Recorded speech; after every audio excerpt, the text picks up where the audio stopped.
Hello les amis, bienvenue, notre leçon du jour commence. Merci beaucoup d'avoir cliqué sur cette vidéo pour pouvoir démarrer cette journée avec la parole de Dieu, avec l'école du sabbat, en guise d'inspiration pour cette journée. Ça me fait plaisir de pouvoir t'accompagner dans cette démarche.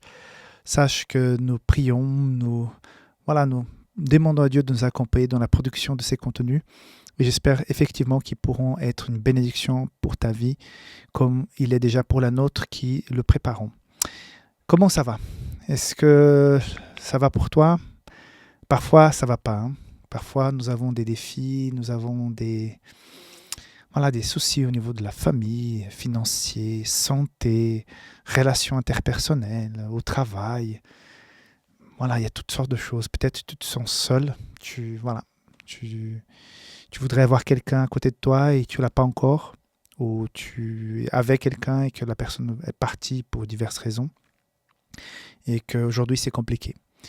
Je voulais juste te dire que ça fait mal, tout le monde a mal à un moment donné pour des raisons diverses, mais la douleur fait partie malheureusement de cette vie ici-bas. Par contre, malgré la douleur, il y a ce sentiment de paix, de confiance, qu'on n'est pas seul, qu'il y a un Dieu merveilleux qui nous accompagne, qui te dit « Mon enfant, t'inquiète pas, je suis à côté de toi, je vais te relever. » Et puis finalement, à la fin, sache que la vraie vie, c'est pas celle-là et qu'il y a quelque chose de meilleur qui nous attend. Donc malgré la difficulté que tu vis actuellement, je voudrais te souhaiter courage et patience, confiance en Dieu. Ne laisse pas tomber ta foi, la confiance, l'histoire. C'est bien le sujet de la leçon cette semaine, l'histoire, le vécu que tu as déjà avec Dieu, ton histoire avec lui. Rappelle-toi des fois où il t'a béni, où il t'a vraiment soutenu pour que tu ne puisses pas chanceler devant les épreuves que tu vis actuellement. Encore une fois, donc, merci.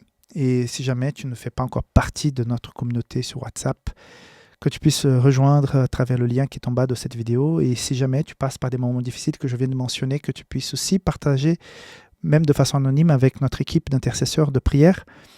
1-2 fois par semaine, on reçoit les requêtes que vous envoyez dans les formulaires.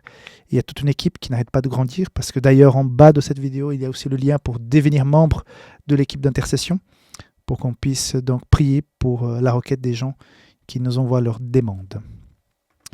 Voilà, aujourd'hui, les questions dans cette leçon de jeudi de la louange, entre autres. Mais on commence par la louange. Avant toute chose, la louange, mes amis, nous devons lire la Bible pour nous nourrir de la parole de Dieu. Nous devons prier pour parler avec Dieu, donc établir une relation plus proche. Nous devons témoigner de ce qu'on vit avec Dieu autour de nous. Mais je pourrais même dire que nous devrions aussi rajouter dans cette liste de démarches spirituelles la louange, le fait de prendre du temps pour louer Dieu.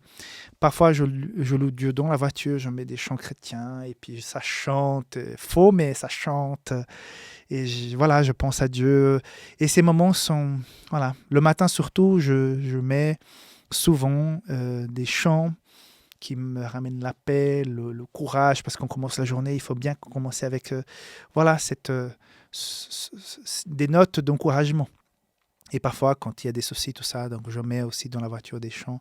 Et souvent, quand je fais mon culte personnel, ma méditation, je commence par des chants. Et je disais quelque chose l'autre jour, et je me suis rendu compte que je parle d'autres langues.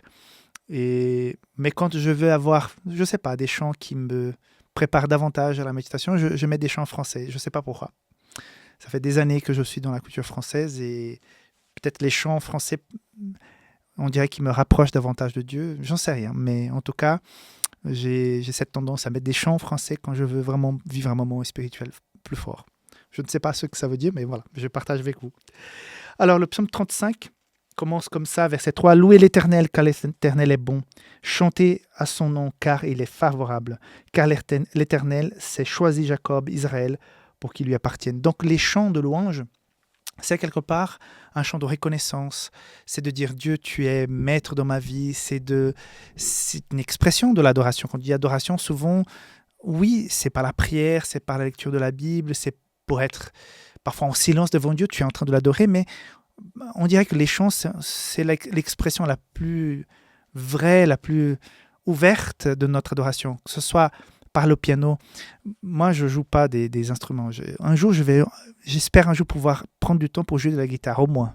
Pour pas passer ma vie sans jouer, même pas un instrument. Mais quand je vois ces gens, surtout les musiciens, musiciennes, qui arrivent parfois à se mettre au piano, se mettre à la guitare, et tout à coup, ils commencent à jouer des chants, ou créer leurs propres morceaux pour adorer Dieu. Je trouve ça tellement beau. Donc, je voudrais faire ça aussi un jour, si possible. Je trouve que c'est des moments d'adoration où tu crées quelque chose pour la louange à Dieu. Voilà, c'est puissant, c'est vraiment intéressant. Autre chose concernant ce psaume 135, c'est qu'il va reconnaître les hauts faits de Dieu. Alors, je voudrais te proposer un exercice. Si tu prends le psaume 135, juste le début de plusieurs versets. Je sais que l'Éternel est grand, verset 5. Il a fait monter les nuages. 8. Il frappa les premiers-nés. 9. Il envoya des signes. 10. Il frappa les nations. 12. Il donna leur pays en héritage. 13. Éternel, ton nom subsiste à toujours. 14. Car l'Éternel jugera son peuple. Donc, on parle que de la puissance. On centralise chaque verset dans la puissance et le pouvoir qu'il y a Dieu. Donc, c'est un psaume qui veut rappeler à chacun d'entre nous la grandeur et le pouvoir qu'il y a Dieu pour son peuple en général, mais aussi pour ta vie, pour ma vie. Donc, ce Dieu qui est grand, qui a réuni son peuple à un seul endroit, qui a fait venir Jésus pour mourir en faveur de ce peuple. Ce peuple actuellement est partout dans le monde. Les chrétiens sont éparpillés. Ce peuple-là a de la valeur. Ce peuple-là a un Dieu qui est puissant. Et donc ce psaume nous invite à l'adoration parce que nous avons vu, nous avons constaté son pouvoir. Et ce pouvoir est toujours disponible à chacun, à chacune qui souhaite le sentir, ou qui souhaite toucher, sentir ce goût de puissance, de la grandeur de Dieu. Autre chose aussi dans ce psaume, qui va condamner l'idolâtrie et exhorte à l'adoration exclusive de Dieu en tant que créateur et sauveur. C'est pour ça que l'adoration est quelque chose de très important, à tel point que tout ce qui nous rapproche, tout ce qui est puissant, qui nous rapproche de Dieu, l'ennemi va essayer de faire un truc parallèle. Parfois, nous avons les produits originaux qui sont de bonne qualité, qui vont tenir longtemps, qui vont te protéger des accidents, du mauvais usage. Il y a d'autres produits qui sont des copies, qui vont parfois ne pas fonctionner correctement, ils ont l'apparence, mais ils n'ont pas l'essence. C'est pour ça qu'il y a dans ce psaume ce petit rappel concernant l'adoration. La véritable adoration existe seulement quand on est en train d'adorer le véritable Dieu. Donc, si tu aujourd'hui passes ton temps à t'investir de façon déséquilibrée à des choses qui ne sont pas essentielles et qui te prennent un temps fou, c'est peut-être quelque chose d'inoffensif, tu es en train de collectionner de bouchons, j'en sais rien, voilà, des trucs bêtes, mais si ça te prend tout ton temps, toute ton énergie, et il ne reste pas grand-chose pour Dieu, pour ce temps que ce soit personnel, en famille ou à l'église, d'adoration, c'est qu'il y a quelque chose qui ne va pas, ça ne va pas tenir longtemps. Tu verras que tu vas finalement finir par te déconnecter de Dieu. Donc, très attention à tout ce que tu, entre guillemets, adores d'autres. Tout ce qui prend de ton temps et à quelque part vole le temps qui était destiné à Dieu pour son adoration. Donc, très attention si jamais tu n'es pas en train de passer à côté de la véritable adoration. Ok. Voilà quelques réflexions concernant la leçon d'aujourd'hui, la leçon de jeudi. Nous sommes dans cette 10e semaine. Ça m'a fait vraiment plaisir de partager ces quelques réflexions avec toi. Voilà, devant toi, il y a une journée.